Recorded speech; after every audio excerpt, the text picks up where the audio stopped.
ಆಚಿ ಮಸಾಲ. ಎಂತ ಅಡಿಗೆಯ ರುಚಿಯಾಗೋ ರಹಸ್ಯವು 20 ರೂಪಾಯಿ. ಕರ್ನಾಟಕ ಬಂದ್ ಆಗೋದು ಗ್ಯಾರಂಟಿ. ಆಗಸ್ಟ್ 13ರಂದು ಅಖಂಡ ಕರ್ನಾಟಕ ಸ್ತಬ್ಧವಾಗುತ್ತೆ. ಕಾವೇರಿಗಾಗಿ ಬಂದ್ ಆಗಲಿದೆ ಕರುನಾಡು.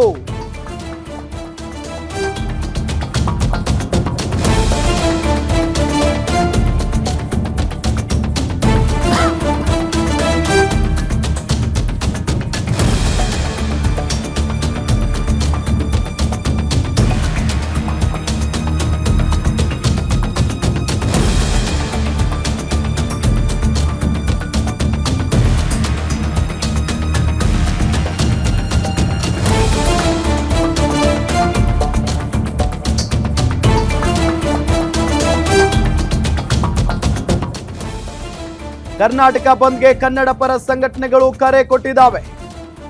ತಮಿಳುನಾಡಿಗೆ ನೀರು ಬಿಡಿ ಅಂತ ಆದೇಶ ಖಂಡಿಸಿ ಬಂದ್ ಮಾಡಲಾಗ್ತಾ ಇದೆ. ಈಗ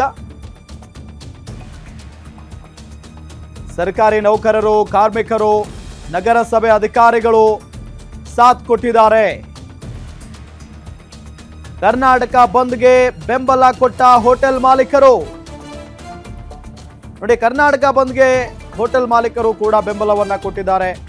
ಕಾವೇರಿಗಾಗಿ ಬಂದ್ ಆಗಲಿದೆ ಕರುನಾಡು. ಬೆಳಗ್ಗೆ 6 ಗಂಟೆಯಿಂದ ಸಂಜೆ 6 ಗಂಟೆಯವರೆಗೂ ಎಲ್ಲವೂ ಕೂಡ ಕ್ಲೋಸ್ ಇರುತ್ತೆ. ಇವತ್ತು ಸಭೆ ಮಾಡಿ ಎಲ್ಲ ಕನ್ನಡ ಪರ ಸಂಘಟನೆಯವರು ಒಂದು ನಿರ್ಧಾರವನ್ನ ಮಾಡಿದ್ದಾರೆ. ನಿರ್ಧಾರ ಮಾಡಿ ಈಗ ಅದನ್ನ ಘೋಷಣೆ ಮಾಡಿರೋದು. ಆಗಸ್ಟ್ 13ನೇ ತಾರೀಕು ಇಡೀ ರಾಜ್ಯಾದ್ಯಂತ ಒಂದು ಪ್ರತಿಭಟನೆ ಮಾಡ್ತೀವಿ, ಜೊತೆಗೆ ಇಡೀ ರಾಜ್ಯ ಬಂದ್ ಇರುತ್ತೆ ಆ ದಿನ. ಸೊ ಆ ನಿಟ್ಟಿನಲ್ಲಿ ಎಲ್ಲರೂ ಕೂಡ ಸಹಕರಿಸಬೇಕು ಅನ್ನೋ ನಿಟ್ಟಿನಲ್ಲಿ ಮನವಿಯನ್ನ ಮಾಡಿಕೊಂಡಿದ್ದಾರೆ ಕನ್ನಡ ಪರ ಸಂಘಟನೆಯವರು.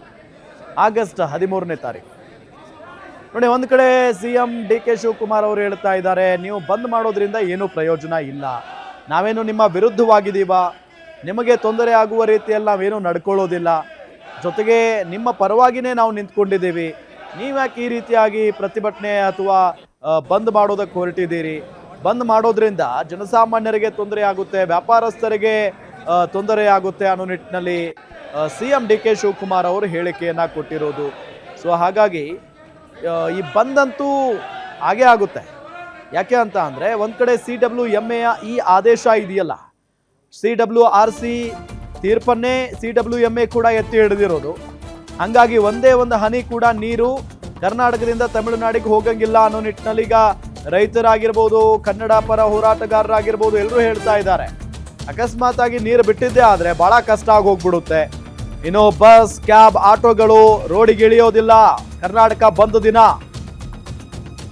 16,000ಕ್ಕೂ ಹೆಚ್ಚು ಆಟೋಗಳ ಸಂಚಾರ ಸ್ಥಗಿತ ಆಗುತ್ತೆ. ಓಲಾ, ಊಬರ್ ಸಂಚಾರವು ಕೂಡ ಸಂಪೂರ್ಣವಾಗಿ ಸ್ತಬ್ಧ ಆಗಲಿದೆ. ಶಾಲೆ ಕಾಲೇಜುಗಳು ಬಂದ್ ಆಗುತ್ತಾ ಹಾಗಾದ್ರೆ ಅನ್ನೋ ಪ್ರಶ್ನೆ ಇದೆ.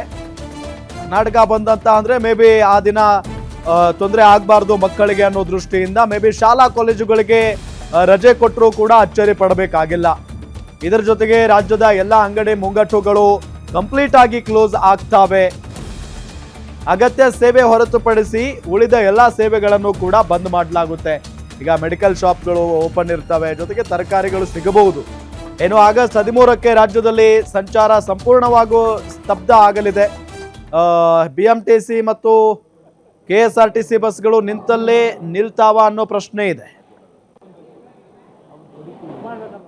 ಯಾವುದೇ ಕಾರಣಕ್ಕೂ ಕಾವೇರಿ ನೀರನ್ನ ತಮಿಳುನಾಡಿಗೆ ಬಿಡಕ್ಕಾಗೋದಿಲ್ಲ ಅಂತ ಹೇಳಿ ಭಾರಿ ಹೋರಾಟ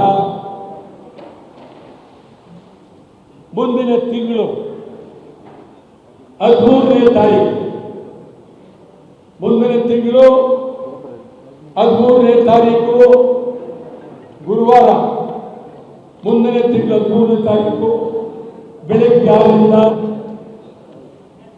ಸಂಜೆ 6 ಅಖಂಡ ಕರ್ನಾಟಕ ಬಂದ್. ಬೆಳಗ್ಗೆ 6ರಿಂದ ಸಂಜೆ 6 ಅಖಂಡ ಕರ್ನಾಟಕ ಬಂದ್. ಕರ್ನಾಟಕ ರಾಜ್ಯದ ಪ್ರತಿಯೊಬ್ಬ ಕನ್ನಡಿಗರು ಕೈ ಮುಗಿದು ಕೇಳ್ತೇನೆ, ಯಾರು ಇದು ವಿರೋಧ ಮಾಡಬೇಡಿ, ನೈತಿಕ ಬೆಂಬಲ ಅಂತ ಹೇಳಬೇಡಿ. ನಾನು ಎಲ್ಲರನ್ನೂ ಅಭಿಮಾನದಿಂದ ಪ್ರೀತಿಯಿಂದ ಕೇಳ್ತಾ ಇದ್ದೀನಿ.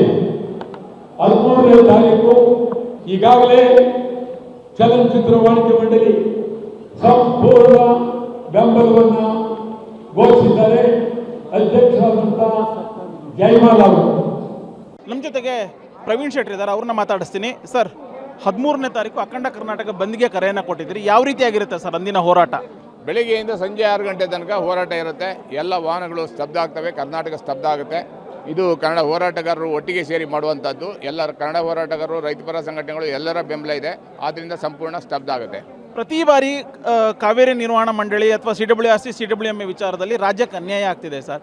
ಎಲ್ಲೋ ಒಂದು ಕಡೆ ರಾಜ್ಯದ ನಾಯಕರಾಗಿರ್ಬೋದು ಅಥವಾ ರಾಜ್ಯದ ಪರವಾಗಿ ವಾದ ಮಾಡುವಂತಹ ವಕೀಲರು ಸಕಾರಾತ್ಮಕವಾಗಿ ವಾದವನ್ನು ಮಾಡ್ತಾ ಇಲ್ಲ ಅನ್ನುವಂಥದ್ದು ಒಂದು ಆರೋಪ ಇದೆ.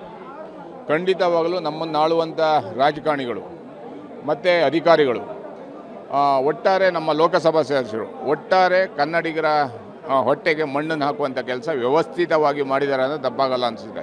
ಆದರೆ ನಮ್ಗೆ ಒಂದಿನ ನ್ಯಾಯ ಸಿಕ್ಕಿಲ್ಲ. ನಮ್ಮ ಹಣ ಪೋಲಾಗಿದೆ. ವಕೀಲರಿಗೆ ಕೋಟಿ ಕೋಟಿ ಹಣ ಕೊಟ್ಟಿದ್ದಾರೆ, ನೀರಿಲ್ಲ, ಬೆಂಗಳೂರು ನಗರದಲ್ಲಿ ಉದ್ಯೋಗ ಇಲ್ಲ, HR ಬೇರೆಯವ್ರು ಸಿಕ್ಕವ್ರೆ ನಿಂತಿದ್ದಾರೆ, ಕೀ ಪಾಯಿಂಟಲ್ಲಿ ಬೇರೆಯವ್ರು ನಿಂತವ್ರೆ. ಬೆಂಗಳೂರಲ್ಲಿ ಕನ್ನಡಿಗರಿಗೆ ಅನ್ಯಾಯ ಆಗ್ತಾ ಇದೆ.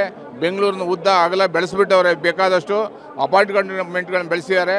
ಯಾವುದೇ ಸರಿಯಾದಂಥ ನೀರಾವರಿ ವ್ಯವಸ್ಥೆನೂ ಮಾಡಿಲ್ಲ. ಅದಕ್ಕಾಗಿ ನಾವು ಕುಡಿಯೋ ನೀರು ಕೇಳ್ತಾ ಇದ್ದೀವಿ. ನಾವು ವ್ಯವಸಾಯಕ್ಕೆ ರೈತರಿಗೆ 2 ತಿಂಗಳಿಂದ ನೀರೇ ಬಿಟ್ಟಿಲ್ಲ. ಈಗ ನಾವು ಕೇಳ್ತಾ ಇರೋದು ಕುಡಿಯೋಕ್ಕೆ, ಆದರೆ ತಮಿಳ್ನಾಡು ಕೇಳ್ತಾ ಇರೋದು 3ನೇ ಬೆಳೆಗೆ ನೀರು ಕೊಡಿ ಅಂತ ಹೇಳಿ. ಇದು ಯಾವ ನ್ಯಾಯ ಅಂತ ಕೇಳಬೇಕಾಗತ್ತೆ. ಅದರಿಂದ ಪ್ರಧಾನಿಯವರು ಮಧ್ಯಸ್ಥಿಕೆ ವಹಿಸಬೇಕು, ಮಾನ್ಯ ಮುಖ್ಯಮಂತ್ರಿಯವರು ಸುಗ್ರೀವಾಜ್ಞೆಯನ್ನು ತರಬೇಕನ್ನುವಂಥ ಒತ್ತಾಯವನ್ನು ಮಾಡ್ತಾ ಇದ್ದೀವಿ.